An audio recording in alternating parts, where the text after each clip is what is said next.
while knowing that I'm being recorded, it's not like I'm not fully at ease with it as I thought I would be. Yeah, you'll get there. I mean, I feel the same way. Yeah. I've never done a podcast before. Working with the Bengal Tigers, they were not accredited and did some hand feeding that I really wasn't comfortable with. Oh, I bet. Yeah, I wouldn't be. I wouldn't be comfortable hand feeding a Bengal tiger. And I'll never crazy. forget the like second day I was there. I was in the office and they had a baby hyena. Yeah. In the office with you. Oh my god. And it would like play with like your shoelaces, especially with larger animals like that is a recipe for disaster, honestly. Big game hunting in Africa, right? Yeah. Each one, when they get this certain age where they're able to be hunted, is, let's say $20,000. Yeah. And that money is going back into conservation, back into that land, back into the people that are protecting the land. I just stopped lathering the soap and I could see nothing. That is the solution to protecting the Amazon, literally the ecotourism industry, because it will supply jobs to all the loggers that are deforesting it. Because the loggers aren't all, most of them aren't bad people. They just don't have any other way to put food on their plate. Sports fans. Yeah. And they love their team, right? Like, if their team loses, they are depressed. Yeah. If their team wins, they are elated. It's dinner plate sized tarantula. Were you ever scared when you were taking the water bowl out of there?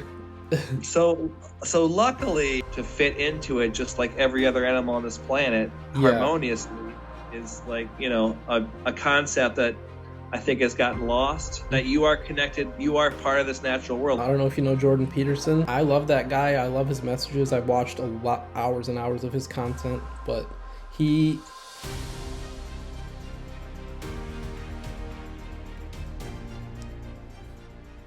Can you hear me? Hey, buddy. How are you? I got the audio fixed up, finally. Perfect. All right. Well, let's... Dude, I've never done a podcast, so this is cool. This is really cool. I guess I'll just kick it off right now. Yeah. All right, so this is the first podcast on this channel, and this man that you see here is Steven Fosselman, a good friend of mine.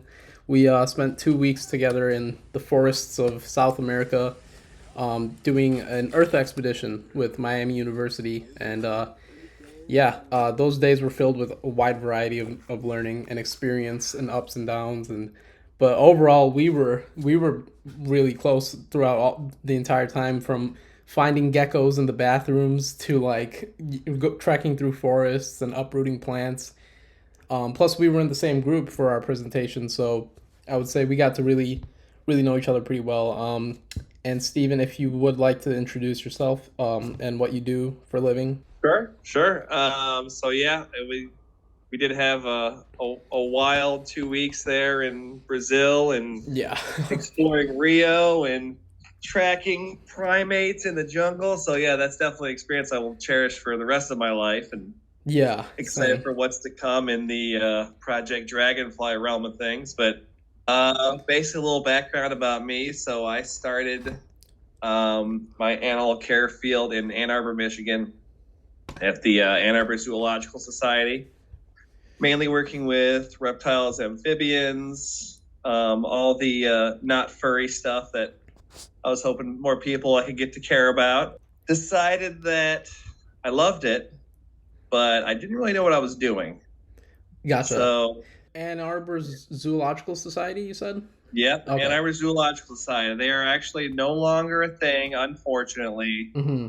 Another reason why I went and pursued my education, because we're still getting people to care about the non-furry creatures. So they unfortunately, had to close their doors. But I mean, it was an amazing experience working with a wide variety of reptiles, amphibians, venomous, non-venomous. So it was kind of got thrown into the deep end there. Yeah. But it was wonderful. You were like the animal caretaker, directly handling them and stuff, or?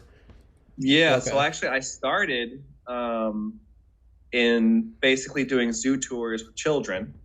Okay. In like the little summer camp area. That I moved to kind of like ticket taker, basically just working the front desk. They had a position opened up for their animal care team. I was like, I'd love to do that. Segue to animal care, and that was my first like hands-on, getting into cleaning everything and training and really understanding that I really wanted to work with exotic species. And what year? How many years ago was that you worked there? That was, let's see, almost 11 years ago. Oh wow, time, man, time will fly on you. Yeah, absolutely. And then you transitioned? So I went and got my zoo animal technology degree from the Santa Fe College Teaching Zoo. Okay. Which is the only AZA accredited, basically zookeeping school in the country, and their placement's amazing. So, and this is Santa Fe, New Mexico. No, it's actually it's an odd naming, but it's in Gainesville, Florida. Okay, gotcha. No, it makes sense. Just like our university, it's not Miami like what people think, but okay. See, I didn't know that either. I thought you went to New Mexico for that, but now I know. Okay, Gainesville, Florida. No. Nice. Yeah, that was about a 3-year program. Really loved that. It's half zookeeping. There's actually a zoo on site, so half keeping, half school work. Okay, gotcha. Get to work with a huge variety of taxa. You rotate throughout everything basically, and kind of figure out what you like, what you don't like. Okay. That's where I fell in love with primates. I ended up training a white-handed gibbon named Cajun. White-handed gibbon? Yes. Okay. Yeah. Dude, the variety of primates is so amazing. Like this pamphlet that we were given at CPRJ, like just this alone has so much cool primates. Oh yeah. A lot of them I didn't even know. I didn't know a lot of these existed even. So the white-handed gibbon's native to where?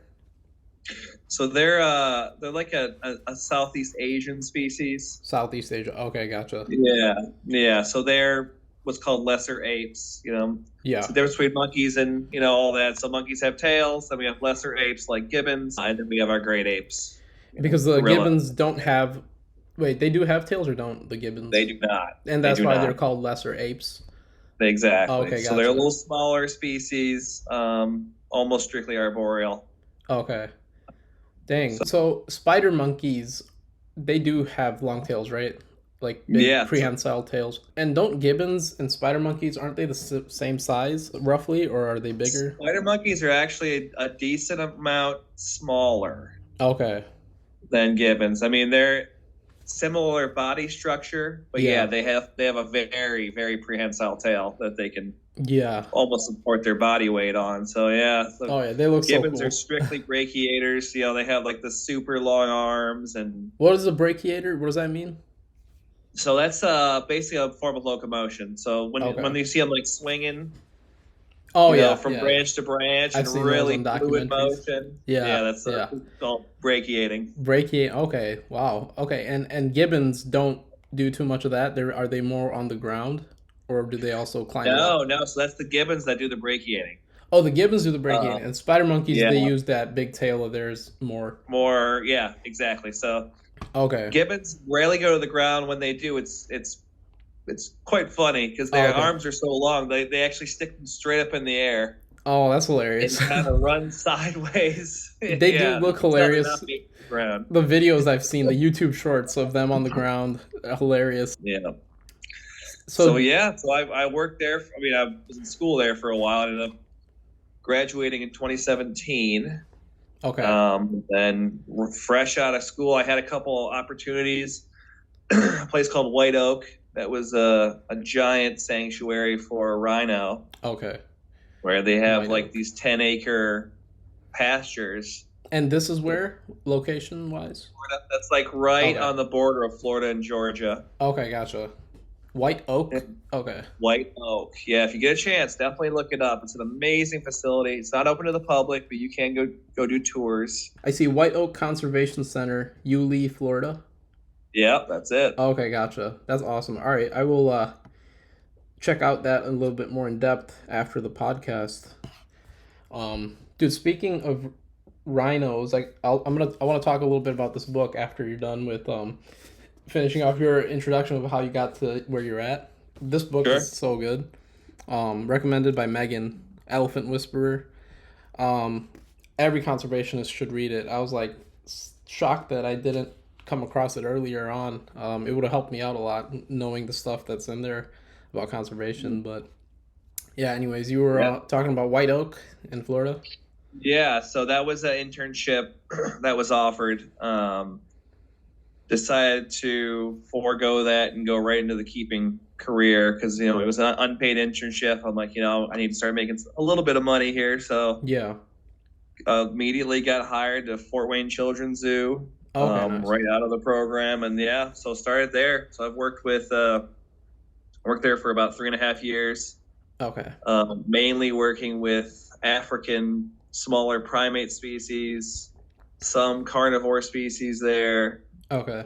And yeah, basically had my career there until I decided to leave the keeping field and pursue more education, which brings in Project Dragonfly and Miami Universities. Okay, awesome. Yeah, a little short and dirty there of the career. And I was looking at what you sent, your list of animals, and it's like there's so much I want to talk about there that I just want to take it one step at a time. The ocelot, the fact that you worked with ocelots, that I found was really cool.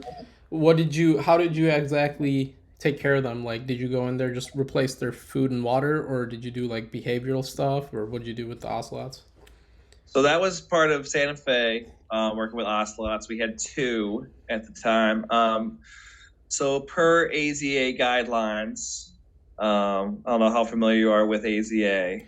I know of them, but I don't know about the guidelines. American Zoological Association, right? Yeah. Okay. Yeah. So basically, most animals like that, especially that can transmit diseases, we have what's called protected contact. Okay. So things I did with them was where there was always a barrier. So in that route, I mean, it was pretty standard stuff, feeding, cleaning, shifting, a little bit of training, not too much, but it was basically get there in the morning, shift them to their other enclosure, clean, which let me tell you, that almost made me not want to work with cats anymore. Oh, yeah. My gosh, when they scent mark, it makes your eyes water. Oh, and they'll do it when you're in there? Oh, yeah. Oh, okay. Oh, yeah. They'll try to get you. For a short stint, very short stint, I worked with larger Bengal tigers and hyena. A full-grown hyena? Oh, yeah. What's that? Full-grown hyena and tiger? Yeah, full-grown. Wow. Yeah, and they'll try to hit you with that scent mark sometimes, and it's you don't want any of that. Wow, I had no idea they did that. I thought like my idea of it was like they just do it on trees and stuff out in the wild, but to use it as like a projectile on zookeepers, I never thought they did that. Yeah, I actually saw a story like 2 weeks ago. One of my buddies that I graduated with got hit with a tiger. Oh man, is it like really potent, like almost like a skunk? Extremely. It's very, I don't know if it's because they are, wild animals and they're not domesticated, that it is very like concentrated. Man. Yeah. I don't know. So their husbandry was pretty straightforward. We fed them, 2 times a day, AM, PM. They were enriched twice a day. Okay. We had a variety of enrichment potential that we could choose from in the program, and doing some basic repropping of their exhibits. So yeah, their temperament was a little standoffish, we'll say. They didn't really want you near them too much, so we kind of the tigers and the hyenas you're talking about. No, this is the ocelot. Oh, the ocelots. Okay, gotcha. Yeah, I bet. Well, so the tigers and hyenas, they weren't as standoffish? It's interesting. So a lot of cats, it really doesn't matter the size of the cat. It's a cat. Yeah. So their behavior is very similar. I mean, it depends on their upbringing as well. The place I was at, working with the Bengal tigers, they were not accredited and did some hand feeding that I really wasn't comfortable with. Oh, yeah, I bet. Yeah, So I wouldn't be comfortable hand feeding a Bengal tiger. yeah, Man, I'll that's never crazy. forget the like second day I was there. I was in the office and they had a baby hyena Yeah. in the office with you. Oh my God. And it would like play with like your shoelaces. And I mean, I was brand new in the industry, so I did. Of course, I was a little Yeah. jaded, and I thought it was the most amazing thing and adorable thing. Yeah. Now down the line, learning that maybe that was not a kosher thing to have happen, but those animals were definitely more accustomed to humans. Yeah. So Which in that, the end, especially with larger animals like that, is a recipe for disaster, honestly. yeah, because when they grow up, they'll be more like inclined to see humans as like someone to form relationships with, get close, interact with, and that can just lead to dangerous encounters essentially. Exactly, exactly. Okay. Because we have to remember that these are 100% wild animals, and they're unpredictable wild animals. Oh yeah. So yeah, when they lose their fear of people, like a healthy fear, then even a play behavior can lead to injury. Yeah. These are giant, very powerful creatures Oh here. yeah. I can't imagine taking a bite from a hyena. That would be like you could die Mm. easily. Um, Oh, they fed them like whole carcasses, and they would eat bone and all, just oh crunch my straight through gosh. the bone. That must Yeah, have been so cool to witness from like feet away, hearing it. yeah, So like yeah. cow bones and stuff, or what animals did you feed them? Well, it was cow, and the zoo industry uses. I mean, it's this very controversial. Yes, I understand, but they actually horses are fed out Oh yeah. as well, deer as well. I mean, sometimes a lot of it gets shipped from Canada. Mm-hmm. But some farmers, it's very expensive to have like their older, their sick animals Yeah. put down by a vet. So they'll have, sometimes some facilities come out and take care of that, and they're all humanely Yeah. euthanized, and then they're fed out completely, and it's a circle of life. Yeah, I It's think I don't see anything wrong with that. It's just hard to tell that to the masses, because like the culture, the movies, media, stories, horses are just seen as such a like we have such a strong relationship to horses, almost as strong as we have with dogs. But it's like I don't understand. Sometimes I don't understand why people are like it's okay to kill and eat the meat of this certain species, but it's not okay to do that same exact thing with this other animal species. But that never mm-hmm. made sense to me because like in the natural world, it's just a fight for meat. It's just meat. You got to acquire meat somehow. Um, Jack London, the author, he explains it very well in a chapter called "The Law of Meat," and just like Mm-hmm. how wolves and like predators in the forest, what their thought process is. It's just like there's this law where you have to acquire meat or you starve and you die, and that's just the law out there. They don't care if it's a Mm-hmm. horse or a chicken or whatever. Um, Oh yeah, oh yeah. yeah. So These are carnivores for a reason. yeah, This is what they do. yeah, And I mean, and hopefully, a lot of these facilities, I'd like to think that some of these facilities have re-release programs, and they need to teach these animals to hunt on their own. yeah, And through that, nature is not forgiving, right? yeah, Nature will take the weak and the old, and then recycle them through the ecosystem. That's just what natural happens. selection. Yeah, and keeps Mm-hmm. So genetic the genetics of that population will be healthier because of predators because they're the ones taking out the weak, the older ones. So overall, it's mm-hmm. what's left are the stronger, healthier ones, which leads to an overall healthier herd of horses or elk or whatever we're talking about. So Yeah, they're so needed. exactly. It's a Yeah. balance, a fine balance, and it works. Mm-hmm. It's not pretty. I mean, if you ever watch Nat Geo, after they take down the gazelle, they cut away. But Yeah, there's other things exactly. happening after that Yup. are completely natural. It's not. They don't And show anything. Like they show the eating once the animal's dead, but not like when it's being killed. They don't show that, and understandably so, because it's really disturbing. I've watched a lot of videos. Unfortunately, I don't know why I do this to myself. I go down these rabbit holes of like African wild dogs eating impalas and wildebeest, just to know what's happening really in this world, in the natural world. Mhm. This stuff happens, and it is very, very ugly to see, disturbing, to see them eating a wildebeest from the back, and it's Mhm. still alive. And Mhm. but that is what's happening right now as we speak. Some pack of wild dogs are doing that right now. Um, Mhm. but I see why they don't show it on those documentaries. Those like Emmy award winning documentaries won't show it. But if you follow certain Instagram pages like Nature's Metal, they'll show it. That page will show you everything. Yeah. Sometimes it's unexpected, dude. I'm just like scrolling my Instagram and then it's like, oh my god, dude, I did not want to see that. But at the same time, it's It fascinating it to is. see. It is. And Yeah. circling back, I mean, I think we owe it as top-notch animal care facilities to give our animals as close proximity to their natural environment as possible. We want them I'm a firm believer in hands-off approach. Hmm. I want my monkeys to be monkeys, Yeah. hyenas to be hyenas. Exactly. Yeah. So anything we can do, within reason, because obviously some people are not ready for that type of reality, Hmm. but within reason to simulate their natural instincts as much as possible is 100% the goal. Yeah, and the way you get the horses are killed, or they would have died a much more painful death if it happened out in nature.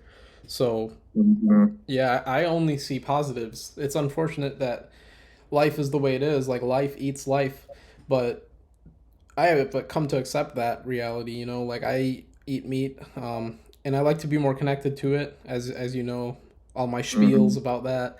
Um, but yeah, I see myself as an omnivore, and so it just makes sense for me to eat meat. And since I'm also a moral human being, I like to be connected to that process. I don't like to just. It's hard to not eat processed food in America. Like it gets really expensive if you're not eating any processed food at all. It's a very big food bill. So I'm not gonna lie to you. I do eat some processed foods just to like have something to eat, but I'm trying my best to increase the amount of food that I get from like good farms, organic farms. I get them shipped to me. I have like a frozen kidney and a frozen heart right now in my freezer, cow organs. I just thaw them out and I eat it. So just to feel more connected to like what I biologically am. I'm like a Homo sapien hominid. This is how we've been eating for like the past 200,000 years. It's only the past Mm-hmm. 100 years that we started eating Cheetos and Hot Pockets. So Mm-hmm. yeah, I don't know if you experienced this too. Our time in Brazil, how amazing. I mean, I can only speak for myself, but how amazing I felt. After yeah. a meal, after eating quite Oh, a dude. bit, feeling so refreshed, Same, still feeling same. not weighed down, and coming back here and trying to adjust back to the Americanized diet, Yeah, even being more conscious of not eating processed foods, yeah. still feeling lethargic, weighed down. I'm feeling the same exact way. Mm-hmm. Yep, Mm-hmm. I'm feeling more It's that. lethargic for sure. Like after meals, um, unless I'm eating those frozen meats that I have, I don't feel as lethargic. But yeah, that farm food at Cordero's, I was stacking my plate up like a mountain. I was having difficulty finishing my plate of food every single time, but I finished it somehow, and I was so full. But then, like, I also felt light. I felt light, and I felt like it was just fueling me throughout that day. It was like really good food out there.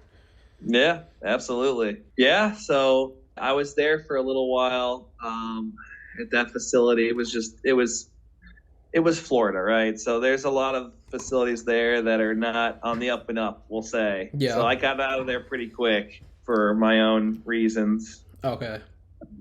And then that was actually before I started, because I moved to Gainesville, Florida a year before starting the program, and I still wanted to work in the animal field. So I got a little side hustle there. Okay. Yeah.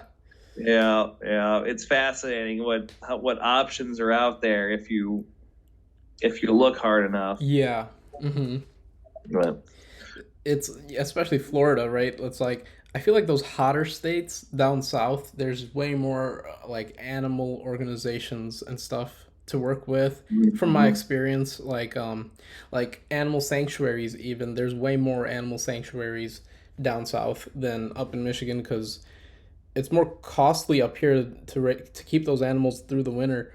Whereas in Florida, in Alabama, Georgia, Texas, it's just year round. They can be kept outside, and the Mhm. routines can be the same. Like when I did my road trip across the U.S. when I was in Georgia, I was going down to Georgia to visit my cousins, and while I was there for a few days, I searched in Google Maps like animal sanctuaries, animal parks, and there were so many in my vicinity. Mhm. Whereas I did it in more northern states, and there was only like two or three in every state. It seemed where Oh yeah, yeah. it Oh was yeah. way more concentrated down south. Yeah. Oh yeah. There's quite a few, especially the alligator parks are Oh yeah, that's completely off the rails. some crazy people I know. running it too, right? Oh yeah. Oh Yeah. yeah. I talked to a guy who worked at Gatorland down in Florida Gatorland. there, and the things they did back in the day, when there was like literally no rules. So I definitely I support institutions that are doing it right by the Yeah. book, that have the animals' welfare first and foremost. Yeah. Always evolving their enrichment programs, their training programs, their husbandry programs. And that's Really AZA connected mainly, to like what. AZA Yeah, guidelines. so Okay. yeah, AZA is the gold standard right now, Okay. basically. Yeah. Okay. But there's a few there's ZAA as well. That is good. They're kind of the spinoff of AZA. Okay. Still good, still very good. I mean, there's amazing institutions out there that are ZAA, but Mm-hmm. if you know it's AZA, you know that at least they're getting. It's similar to when like a restaurant gets checked.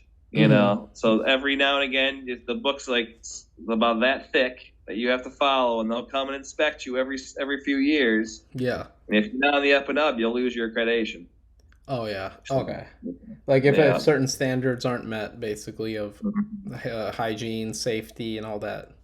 Yeah, and Okay.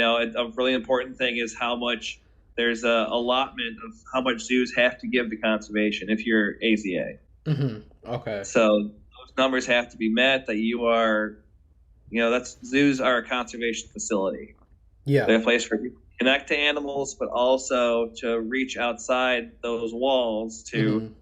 different organizations. The Fort Wayne Children's Zoo has quarters for conservation, where every few months they switch out three different conservation opportunities where guests can give a portion of their proceeds to those specific conservations that they choose. Mm-hmm. There's still ways to do it that are, I think, more efficient. But yeah, I mean, a good That's zoo will give a portion of their money to conservation. that's really cool because like I didn't have too much knowledge about zoos prior to meeting you and Grayson and everyone else who knew about AZA and stuff. I didn't know too much about like how zoos were connected to conservation. I knew like they did donations and stuff, but especially what Grayson was saying about like his master plan and like his synthesis paper, a lot of it had to do with the zoo and like doing improving the zoo industry with the major goal being to do conservation. So that was really cool to know like the overall purpose of the zoo is conservation at the end of the day and education. So Mm-hmm. because Mm-hmm. unfortunately like a lot of like people see zoos as like a place to kick it on the weekends and just like have some fun and go back home and Mm-hmm. go back to their lives, and zoos the same thing as like going to watch a movie. It's just entertainment for a lot of people, but that's not what it Mm-hmm. is. No, and I think like even subconsciously it's spending that time out in nature, quote unquote nature, Mm-hmm. but even having that time in a natural setting, seeing these animals, whether you know it or not, you're being inspired by it. Oh yeah, I do feel inspired. Like I last time I went to a zoo was in November, and I went to the Detroit Zoo, and I forgot how amazing the Detroit Zoo is. Like the proximity I was to a bunch of these animals, When I went, there were like 3 or 4 Kodiak brown bears, and dude, I Mm-hmm. was like, it felt like I was 20 feet away. Like there was just that big trench and the wooded fence, and then the bear right there. So I got a really close view of this Kodiak, full-grown Kodiak bear, 3 or 4 of them, just like kind of munching on grass and just like very content. And dude, I was like mesmerized. I was very inspired after that trip to the zoo. Just like I was like frozen it with awe, just like looking at 1,500 pounds of carnivore in front of me. Well, omnivore, but predator. Uh, Yeah, yeah, and then yeah. It's those moments that I think make zoos so important. yeah, You can watch it on TV, hmm but it's not even close. It's not even close to have like the experience that you had, yeah, where you are right next to this animal. We went. I took my fiance to the zoo 2 days ago, and Bahati, our African lion, was sleeping right next to the glass. And oh to wow, to see the size of this animal, to really feel like you are connected to it. I mean, her face lit up, yeah, and that happened so many times where I'm either doing keeper talks or just, hanging around enclosures, watching these children. yeah. Their eyes light up, and they care. They do care, and it's fostering that spirit of discovery, Oh yeah, and then like and that increasing that their you are. fascination of it. Oh yeah, and Hmm that you are connected. You are part of this natural world, like you were talking about with eating. With your diet, you want to be connected because you are Homo sapien, right? You Yeah, are primate. yeah, yeah, So, and to help people realize that we're not separate from the natural world, that we are the yeah, natural world. We are, and then it's our responsibility to fit into it, just like every other animal on this planet, yeah, harmoniously. Is like a concept that I think has gotten lost. yeah. It has gotten lost, and I also try to like portray that same message that we are a part of the natural world, but we live sometimes it seems like we live like we're not a part of it, with all these technology, these gadgets and stuff. Um, that is the battle that I am fighting right now, to how to create products that show that we are a part of nature. Um, this one book I'm reading, where did it go? I'll just pull it up real quick. It's called Mother Sure. of God by Paul Rosalie. This guy is such a good writer, and he really bridges the gap between nature and humans with his writing. And I got it up on my screen right now, but I don't think you can see it. But it's called Mother of God, an extraordinary journey into the tributaries of the Western Amazon, um, uncharted tributaries of the Western Amazon. And he's a conservationist, and he runs an ecotourism station in Peru, Western Amazon, and he's lived in the Amazon for like 17 years. So he's got this compendium of knowledge about that ecosystem and those animals, and he stays with the indigenous people there, eats their food. Super connected. Like they're always hunting peccary, and well, not always hunting peccary because they don't want to affect their populations. But some of the places they go, it's like pristine wilderness where if you hunt and live off bush meat, you're not even affecting the ecosystem. Oh yeah. You are nothing Right. there. It's just like it's so vast, man.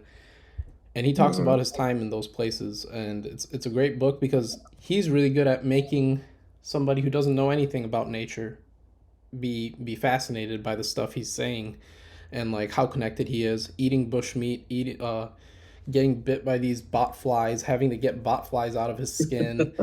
Oof. um yeah, like his descriptions are crazy. And he mentioned this one thing on the Lex Fridman podcast as well, like his breath, the vapor from his breath, he could literally see his breath coming out of his mouth and going up into the canopy, which then eventually rains back down into the jungle. It's his No, respiration becomes part of the ecosystem. So you feel like you are just certainly feel like a part of nature when you're out there and you're trying to live with it, with the nature that's there. Incredible, yeah, no, I love incredible. that imagery. I mean, Yeah, yeah, I'll have to check out that book.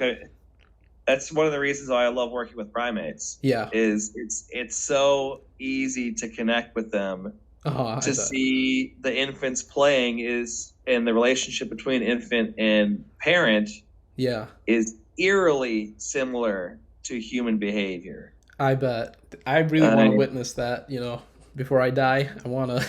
I don't know how I'm going to witness it, but I want to. Yeah. I mean, go to your local zoo when there's a baby born, and we just sit there and watch them, especially the larger primates like the great apes. If you have a gorilla family with an infant, I mean, that is just, it's the best entertainment you'll have for hours to watch sibling play and the learning behavior. I mean, it is absolutely fascinating. Yeah, dude, I bet. I can't wait to I want to meet an ape somehow, some way in my life, either a gorilla or a chimpanzee or an orangutan, and just like safely interact with it, in some sort of situation. Because I feel like it would kind of change my worldview to see another species that's almost human. Yeah, dude. I didn't see ape on the list of animals that you gave me, like a chimp, orangutan, gorilla. Did you ever work with any of those three species? No, so I've never worked with great apes. I've spent time around them because it was part of the zoo. Like, I would go over to the Indo area and pretty much monitor behavior of orangutans. But no, as far as husbandry wise and keeper wise, no, I never worked with great apes. Okay. But you've worked with a bunch of like lesser apes and primates, like smaller primates and stuff. Oh yeah. Quite a bit. Yeah, I saw that list. I was like, I don't even know what to talk about there because, like I told you, I don't know too much about primate species, but I was fascinated by your list of like reptiles and arachnids and stuff. Like I saw Goliath bird eater. You've worked with Goliath bird eater tarantulas. Yeah, that's absolutely ridiculous. yeah, they really are. I mean, tarantulas are very, very hands off, right? Yeah, I mean, every tarantula species, they're so fragile. So what did you have to do exactly? Just like reach in there, take their water out, replace their water and stuff? Okay. That's basically it. Very low maintenance animal. Yeah. You feed, you replace waters. We did actually enrich, I think, every animal from spiders to, chimpanzees need to be enriched. Yeah. So we'd move their environment around a little bit, add little hidey holes here and there. Okay. Move things around a bit. Yeah, different substrates, different browse in the enclosure so they can kind of, move around their environment and be mentally stimulated. So yeah. Wow. It doesn't matter what animal it is. They all got very similar husbandry depending on the behaviors you're trying to elicit. Oh yeah. All right, we're back. We're back. This is the cheap version of probably one of the cheapest versions of podcasts out there right now, but this is my first podcast, so I don't even have Zoom. We're making it work. Dude. Hopefully I can look back at this if I'm ever taking this podcast anywhere. Dude, you know what's interesting? Megan, who I'm doing a podcast interview with in 2 or 3 days from now, the company she works for, they have a website and a podcast called Talking Apes Podcast, and on their schedule is people that made Chimp Empire on Netflix. I don't know if it's the director that they're interviewing, but somebody affiliated with Chimp Empire. They're gonna be like doing a podcast with that company that Megan works for. Yeah, that'd be pretty cool to see. Or I'm definitely gonna listen to that podcast beginning to end. It's cool. It's cool how we're meeting these people in this program with various connections to like bigger, more well-known filmmakers, even documentarians. We're not that far from James Reed, the guy who made Chimp Empire. He also made, what is it called? The octopus documentary. Oh yeah. Yeah, you know what I'm talking about. Yeah. I'm excited to see what guests you're gonna have in the future. I mean, this is it's only gonna go up. I hope so, dude. Not gonna lie, it's kind of nervous, just like talking, like while knowing that I'm being recorded. It's not it's not like I'm not fully at ease with it as I thought I would be. Yeah, you'll get there. I mean, I feel the same way. I've never done a podcast before, but this is yeah, it's neat. I mean, we're talking about stuff that we love and that we're passionate about. So yeah. At least it's it's easy to to talk about the stuff that we we dedicate our lives to. And the format of podcasts it's so much better than like if you got interviewed by some TV channel or news station because they're running on such a strict timetable. It's like boom, you got to answer this question. We got to go on the next question. As you feel very pressured as a guest. This is why I love podcasts. Like we can continue talking about primates. We can jump into Goliath, bird-eating tarantulas. There's no real rules. And that's how humans were made to communicate. It's just like a few humans communicating. I'm not a big fan of the traditional like talk shows and like news stations bringing in biologists because they don't have enough time to fully express themselves and what they do, and it's just like the time constraints. Yeah. Oh yeah. I think it's a lot of that's already kind of pre-written and pre-staged. Yeah. It's not organic like a podcast can be. Oh yeah, I recently found out how scripted talk shows can be, because like I watch like Jimmy Fallon clips on YouTube and stuff, and I'm like, bro, it seems like everything anyone says is just like everyone laughs at everything that's being said, and nobody says something that doesn't elicit like crazy laughter from the audience. But that's because it's all scripted. It's like it is. It absolutely is. But yeah. But yeah. Anyways, we were talking about you having to care for the biggest arachnid in the world. It's dinner plate sized tarantula. Were you ever scared when you were taking the water bowl out of there? So luckily, I never really developed a fear of spiders. Okay, I have a pretty healthy respect for them. Yeah. I mean, a fascination. Same. Yeah. I grew up on a lake in Michigan, surrounded by wildlife, and that's where I kind of got my love of the natural world and hanging outside with, spiders and frogs and that's the awesome. birds and that's so I never really I love all things. Snakes are fascinating and just something I just love to care for. And so I have a question for you. Since you grew up in that natural setting a few decades ago, would you say the biodiversity has dropped? Like, what were there more snakes and frogs and tadpoles in the lakes back then when you were a kid versus now? I would say yes. I would say yes, especially the amphibian population. Yeah. Which, as we know, amphibians are the canary in the coal mine, right? They absorb everything through their skin. A healthy amphibian population means a healthy ecosystem. It's an indicator species. Yep.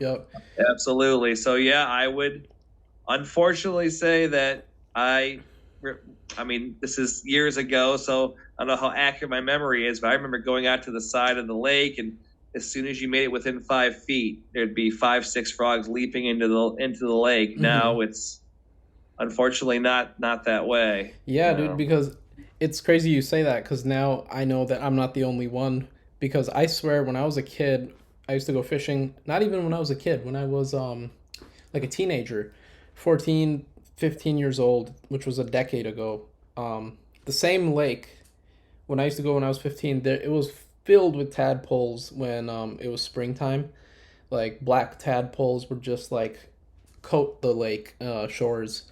And when I was younger, even younger than 14, when I was 12, I used to take a little jar, put a bunch of tadpoles in there, walk home, put them in an aquarium, and feed them and stuff, raise them into little toads and release them into my garden. But that same lake, dude, devoid of tadpoles, not even one. I haven't seen a tadpole, and I go there pretty regularly. It was so magical 10 years ago. Like every spring was like a show, like a natural show. Everything's having babies.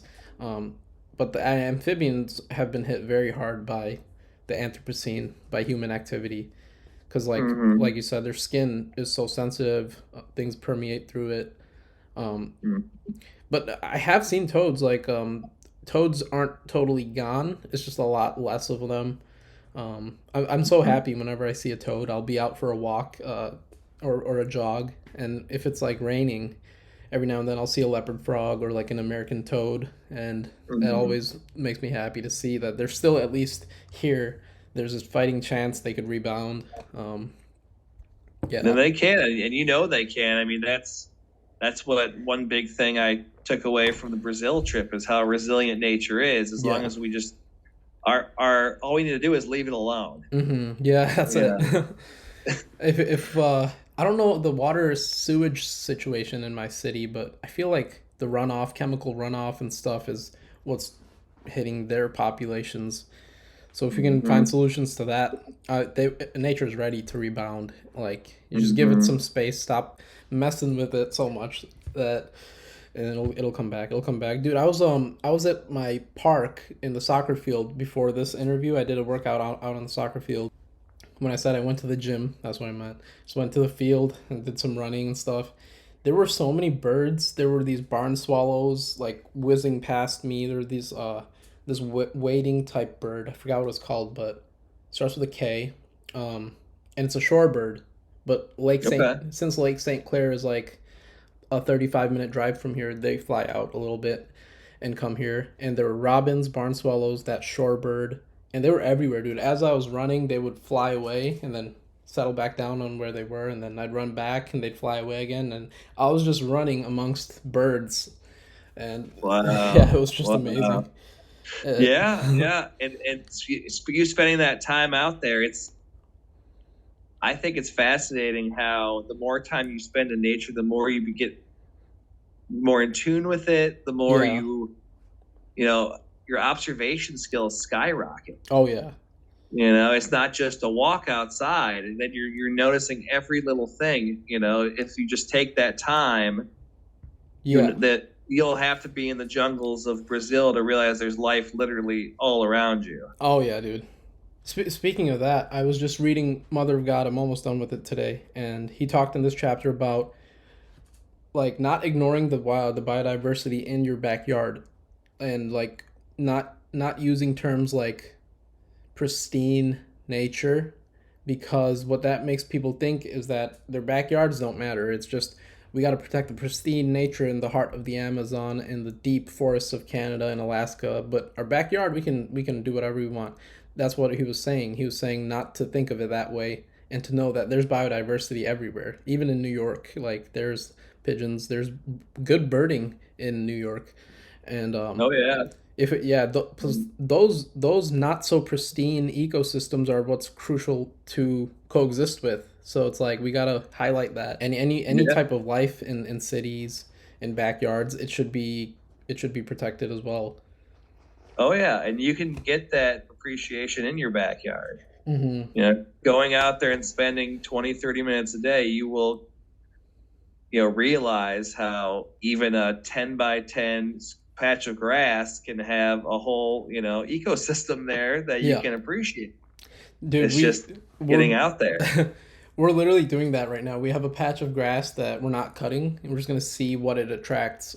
We literally, I think it's 10 by 10, and it's like almost waist high right now, and it's already attracting these butterflies, and big crickets are jumping out of it.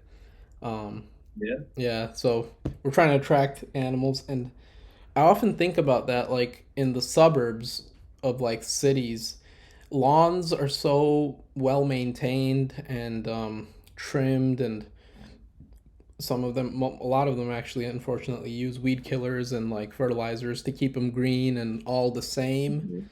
And I was thinking, like, what if there was a society where nobody had that type of lawn, and everybody's lawn was just waist high with flowers and weeds and butterflies and dragonflies everywhere? Like, how would that look like? And obviously, it would be better for the planet. But like, why don't we do that? What are some downsides to that? Because like when you think about it, lawns are very unnatural. It's almost like a man-made thing at this point. We just altered plant life to the point where it's just like green hair, that looks nice. Yeah. I wonder what that is. I mean, it's definitely societal, right? Societal pressure, societal norms. Yeah. that this is like the aesthetic beauty of how a lawn should be. But yeah, I don't understand that either, honestly. Like if you look at my lawn, I don't use any fertilizers, any chemicals. There are weeds out there. I love my weeds. I love They're my beautiful. Weeds as well. I feel like an outcast in my street because everybody's lawns here, they're all green grass, so well maintained, and then you see my lawn is wilder. It's a lot wilder, and I feel like I'm the only one who thinks that way. So it's great that I found people like you and other people in this cohort.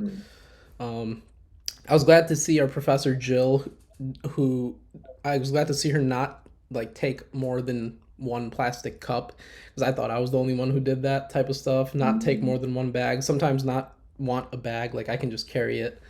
Yeah, because I haven't met people like that until this trip. Everyone I know, they're just like they disregard it. They're like, yeah, double bag it. Give me a full cup of creamer. If you go to Starbucks in America and you ask for could I get some cream on the side, they'll literally give you your cup of coffee and another almost same size cup with like a little bit of cream in the bottom. Whereas really? It's like, bro, you could have given it in a smaller piece of plastic or just like let me pour it in. There's so many ways to avoid unnecessary like trash being added to the landfills that America doesn't really pay attention to, unfortunately. Yeah. I mean, it's definitely taken for granted. I was shocked that Brazil didn't have the waste disposal that the U.S. has, but in that regard, I think they're more cognizant of how they dispose of things because they have less of a industrialized waste disposal, where we just have taken for granted these systems that have been put in place. Unfortunately, if you take the little extra time and set up a recycling in your house, or like you said, don't take a bag. Yeah. Where these things do matter. Yeah, right? They add up so quick. Exactly. Yeah. Exactly. Whenever you think it doesn't matter, everyone else is doing this. All you can fight is your own battles, right? Yeah. And hopefully inspire along the way. And you want to be on that fine line of you don't want to annoy people with like they feel like they can't do anything without like a carbon footprint like consideration. Everything demands carbon usage, So you don't want to be like that type of person who's always stressed about what he's doing. There's a fine line there, but I don't feel stressed when I say that I don't want a bag. Like I'm so used to carrying my groceries to my car, like that is my norm. So because there's certain people who really don't like to hear about like environmental consciousness because they feel like they're being like watched in everything they do. One of these people, or attacked. Yeah, attacked. But that's not our goal as environmentalists. We're just trying to like just showcase reality and like see like some little thing we can do that'll make drastic cascading environmental effects, positive effects. And like if it's not presented well, it can like piss people off because I don't know if you know Jordan Peterson. I do. Yeah. I love that guy. I love his messages. I've watched hours and hours of his content, but he disregards the environment as being under siege by humanity. He thinks like we shouldn't worry about it at all and that this creates unnecessary fear in our minds. But like the way he talks about it, he's just like, environment? What do you mean environment? Everything's the environment. This is the environment. And it's just like that makes me wonder like he has a major hole in his understanding if that's what he thinks about it. Like Paul Rosie was saying like he thinks Jordan Peterson has never been outside ever. But like I understand he's studied these Greek philosophers. He knows about like a lot about human history and philosophy and society, human societies and human behavior. That's his field. But he needs to add a little bit to his like overall knowledge base about the environment because some of the things he says, bro, and he's getting like tens of millions of views. I know. The way he talks about the environment, it makes people feel like it's okay to just stop recycling, or like let's just get double bag our groceries from now on, or just stop worrying about nature. That's the last thing we should do right now. Stop worrying about nature. I didn't know he was spreading that type of message, and that is dangerous, right? Like you said, it's the message and how we portray it. I was lucky enough to get my bachelor's in psychology, and people are complex, but also have the same motivations, right? They want to feel like they have control over their world, and it's how you present that message in a positive light. As long as you're not attacking and you're using the correct language, you can really instill some change, have people adjust their self schemas, right? And say, this is part of who I am, so I need to protect it. Disconnect people from that is it's dangerous. It's very dangerous. And it all boils down to delivery of the message. Like, the same message, if it's not delivered the right way, won't resonate with certain audiences. So that's something I've been practicing. Like, how do I talk about like environment stuff in my videos, scripts, and my articles and stuff, and reading a lot. Like this book that I told you I wanted to talk about, recommended by Megan. Oh yeah, Elephant Whisperer. I started reading it, and I'm surprised how good it is, because I didn't think I'd be that interested in a book about elephants.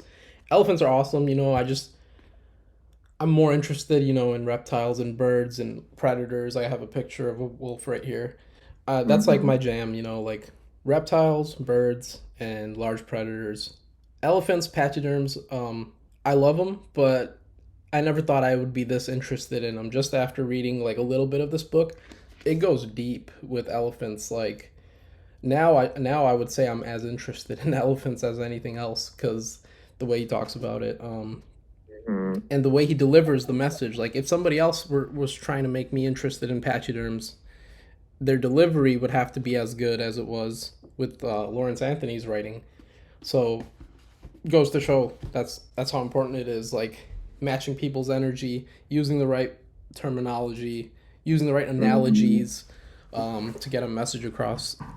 Right. The way I think about it is with sports teams, okay? So there are people that are diehard sports fans. Yeah. And they love their team, right? Like, if their team loses, they are depressed. Yeah. If their team wins, they are elated. Yeah. But in reality, if the team loses or wins, has no real effect on your life. Yeah. But it has become a part of who they are. Part of their identity, yeah. Exactly. They do not. I know that all too well. Separate themselves from that reality that they are so and so. They root for so and so, right? Yeah. So if we replace the New York Yankees with nature, then you have some real, like, dedicated, passionate change. So how do we instill that type of connection with people that they do with something that you're not even a part of, like you are with nature? You're not a part of the roster of the New York Yankees, but you feel, physical elation and pain with what they go through. Yeah. So I think if it's a fascinating psychological issue that I think can be solved, it's just, like, approaching it the right way. They should feel that type of deep connection that they do with their sports teams, with nature as well. That would be great. That would be, our job would be done as conservationists.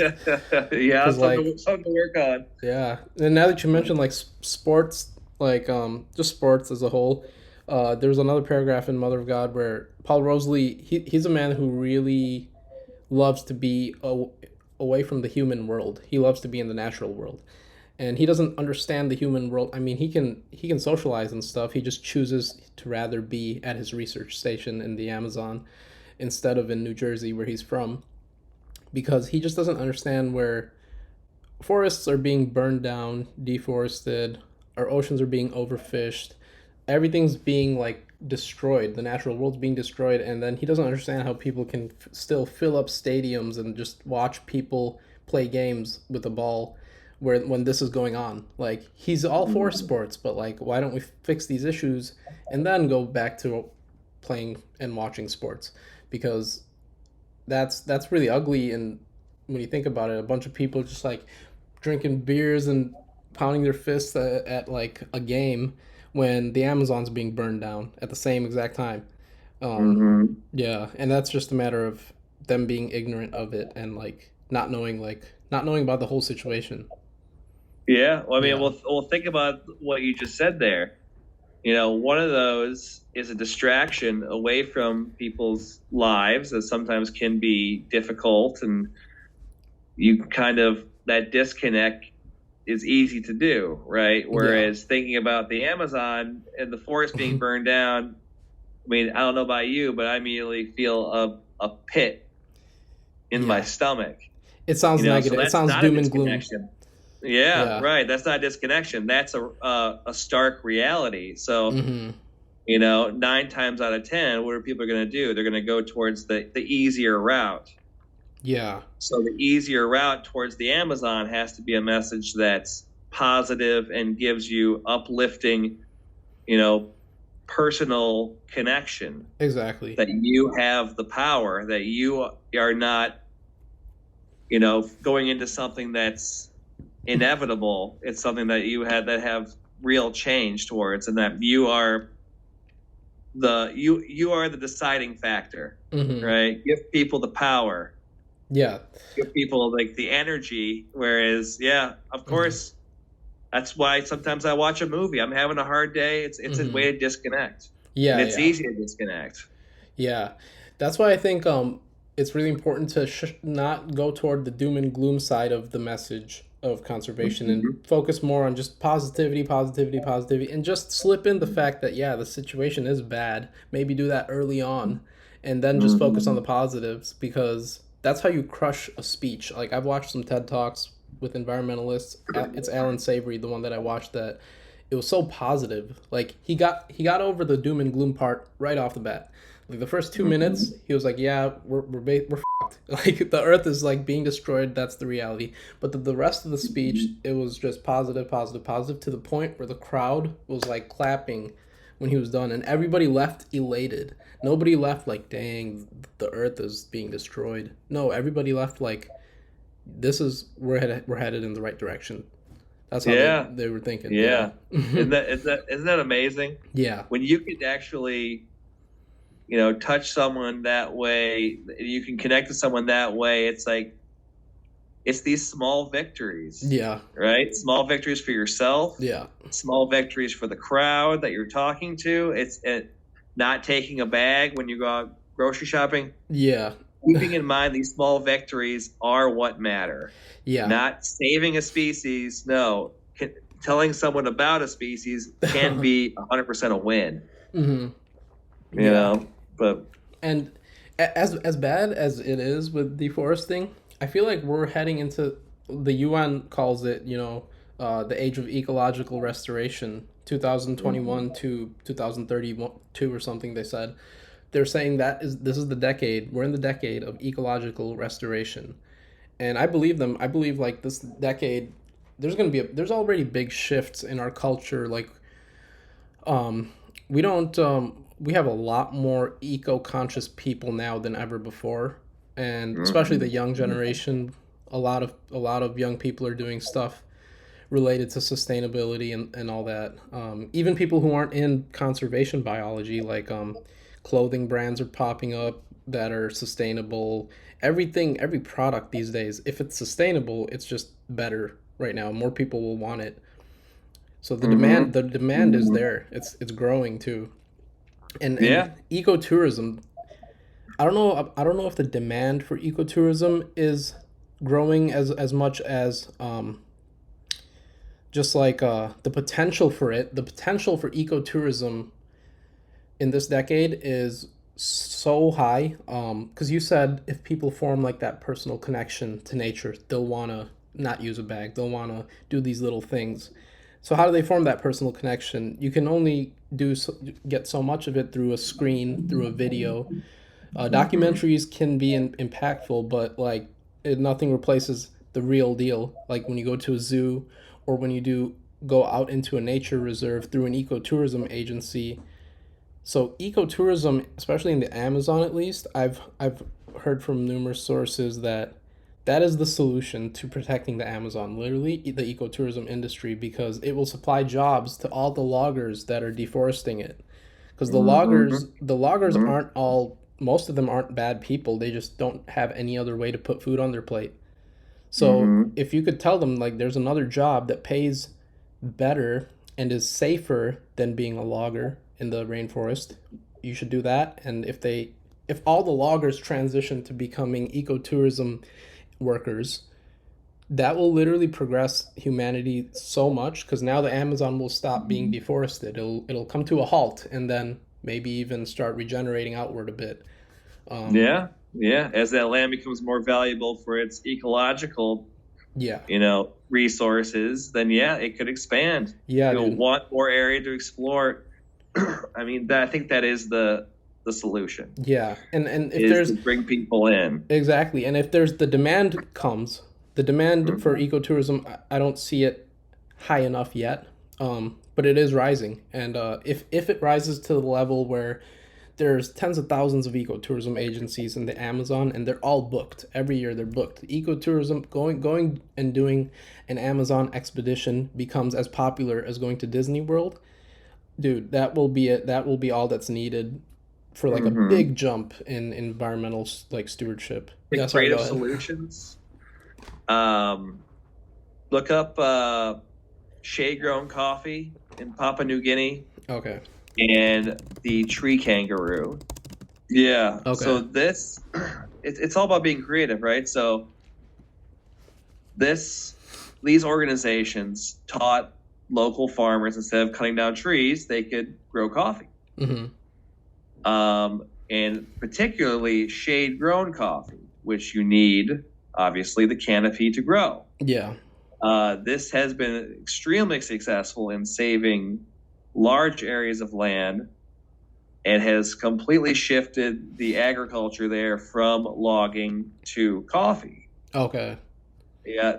More specifically, I think they target the Matchie's tree kangaroo as one of their keystone species there, but stuff like that, And that kangaroo was on your list of animals you took care of, right? Yeah. Okay. Yeah. Just making sure. Absolutely. But okay, that's cool. Yeah. Yeah. So yeah, go ahead. Or like big game hunting in Africa, right? Yeah. Amazing. I mean, so these people will pay thousands and thousands and thousands of dollars. If you pick it, they usually pick out an older individual, maybe a sick individual, and they let someone pay that amount of money to hunt that individual. Yeah. Yes. I heard about that from Jacqueline on our trip. Jacqueline Contino, she told me about that and how good it is, like that system. Yeah, I mean, it works. I mean, you're talking jobs. Yeah. We're talking security. So more animals would be lost to poaching without that security. We're talking saving huge areas of land that are now fenced in for these reserves. Yeah. Bringing people for safaris. I mean, we're at a point to where we have to find the lesser of two evils, right? Yeah. I mean, kill one to save 1,000. Another creative solution that does work. Yeah. So the older megafauna, bringing people in to hunt them, is essentially that's the system that will satisfy their craving, and also, that's a good way to like leave room to care for the younger animals. Okay. Yeah. It's a very efficient system. Herds. It's bringing in lots of money. It's giving jobs to people that would possibly find more nefarious ways of getting income, i.e. poaching. And then it's basically expanding the area, the land that's protected, because you have these big, now money-making areas to where these animals are as more important as ever. You protect them. Each one, when they get this certain age where they're able to be hunted, is let's say $20,000. Yeah. So where and the animal and that money is going back into conservation, back into that land, back into the people that are protecting the land. So I think that's an ingenious solution. Yeah, very ingenious, very efficient flow of money, and like just the careers that are being provided to the people. Yeah. So that the game hunting and the ecotourism, those are two huge shifts that will just be and are gonna be very good for the environment, like huge. Because I heard from multiple sources about that the if the ecotourism replaces logging, and that's literally the only route to head, or else like every other route is gonna be leading to the destruction of the forest, the Amazon. Because I heard Paul Rosalie say it a bunch, but and then I also heard somebody who's not even a conservationist say it on one of the Joe Rogan podcasts that I watched. The guest was Naval Ravikant, and this guy's really smart. I just know that he's really smart, and he was saying that ecotourism is the solution. If we replace logging with ecotourism, and can you just imagine? Because he's not even a conservationist; he's an entrepreneur. His ecological knowledge is not that great, but even he came to that conclusion, which makes me think like that's the route we should be headed. Ecotourism, the game hunting that you were talking about, just like stuff that creates more jobs and protects nature. And I feel like we are headed that direction. But I just lost my train of thought. I was going to suggest one more thing, but that's all right. Well, I'll plug Cordero's Farm right now and say, all your listeners, look this farm up. Yeah, because the work they do and the local production that they do, the jobs that they do. This place is basically the Encanto house from Disney. We have, hummingbirds flying around your head. Dude, that was crazy. The most beautiful landscape, the most delicious food, and it's all done in a sustainable way. I mean, that model that we saw is so inspiring that it can be done. They're living in paradise. Yeah. And a cause for the nature around them. Yeah. I mean, if that could be replicated all over, that could be replicated all over the world. Yeah, definitely. And their usage of local communities, like all their workers were local. That was huge. And they still are looking for more local work, but local hiring is like absolutely needed for those types of businesses. Oh yeah. You really don't want to hire outside. You want to empower the people that are there. Yeah. This is all grassroots stuff, which is again why I joined Project Dragonfly, because the work I was doing at the zoo was not local, right? I'm trying to inspire people to care about animals that are thousands and thousands of miles away. Yeah. I think the goal is to inspire people that the animals are right outside their back door. Yeah.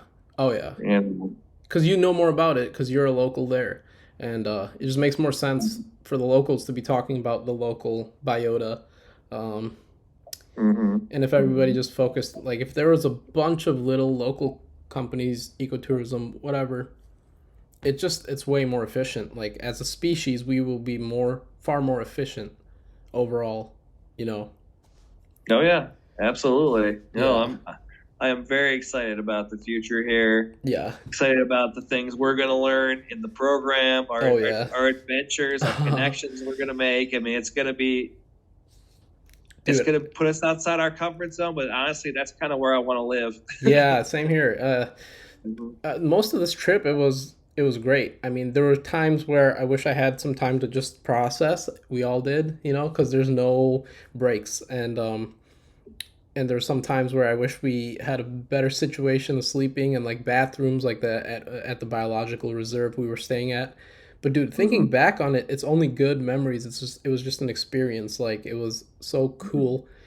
At the time it was rough, being woken up by the flapping of the wings of some giant bug on the wall, or like walking into the bathroom with like an inch of water on the floor and a half-foot long gecko somewhere in some crevice, just knowing that. And taking a shower, having the lights go out while in the middle of like lathering soap on me. That was so funny, dude, because I just like stopped lathering the soap and I could see nothing. I'm just using my sense of touch right now to just feel where the soap's at and make sure the soap gets off of me. And I'm feeling around for the door handle. Oh my god! I know. I can't believe that happened to you twice. Yeah, dude. I think I don't know, but then we figured out how to use the generator to actually know how to solve that issue without asking Alcima for help. That was so funny. Yeah, you're right. But these are like, at the time, yeah, there were times I was like, man, I'm ready to be done with this. But in hindsight, I'm so glad about every moment. And I think it's realizing that outside of your comfort zone is where you grow. So that times when you're feeling uncomfortable, I mean, embrace that. Exactly, dude. Really appreciate it. And I think our further trips, we're going to realize that when you start getting that feeling, you're like, this is not what I'm used to. That, hey, thank goodness this is not what I'm used to, because this is stuff I'm going to cherish later. Oh yeah, dude. That's the thing what you just said. Like, growth only happens when you're uncomfortable. There's no growth when you're happy and you're peaceful. There's no growth there, and that's what this one author says, who I'm a big fan of his work. This guy, David Goggins. Oh, I know. Yeah, I know Goggins. I finished this book a few years ago, and like, he just showed like the product of pain. Like, there is something you get in return of going through hardship, and just to realize that, because there's no, like he always says, there's no growth in happiness. When you're happy, when you're content in your peace, at peace, you're not growing at all. So like, that's why life is so awesome. Like, the good and the bad are needed. You don't want a life that's good throughout, Mm-hmm. Absolutely. Like, there's no growth there. Yeah. So there was a lot of growth in a very short amount of time. Yeah, dude, that was very congested amount of experiences. I'm still kind of processing it, journaling. I journaled a lot when I came back, but I want to start like writing some articles with like, I want to post a picture or a video of us doing some activity and just like write an article of that day, just to fully process it myself. Like, like all the days were so different. We were doing such different type of conservation work. Dude, I'm coming to realize how much of a problem this is, not having the upgraded Zoom. It just ruins the rhythm, but yeah, it's all good. Yeah, I gotta I might try Google Hangouts next time, see if there's like a time limit on that or not. But yeah, you said about posting pictures. I did post like an Instagram post with the agroforestry day. So I have some videos and pictures in like the, how Instagram lets you put 10 photos or videos in one post. Yeah. I did that, and I wrote a little article on my Substack, and I started the article in my Instagram caption and said that you can finish the rest of it on my Substack. So I did post some photos, just us using the machetes. I posted a video that Sarah recorded me cutting the banana tree a little bit. Yeah. I might post more of that. I might post a reel today. Like I told you, I was creating a reel. I haven't gotten around to actually working on creating that reel, but I'm probably going to do that today. Where just like the highlights of our trip, I'm just going to like boom, boom, boom, show them real quick on a reel. Yeah, so I'm posting slowly. I don't want to just post everything and be like, I want to put some thought into it and some writing that goes alongside the posts. Yeah, that sounds great. I really want to see Jackie's pictures, honestly.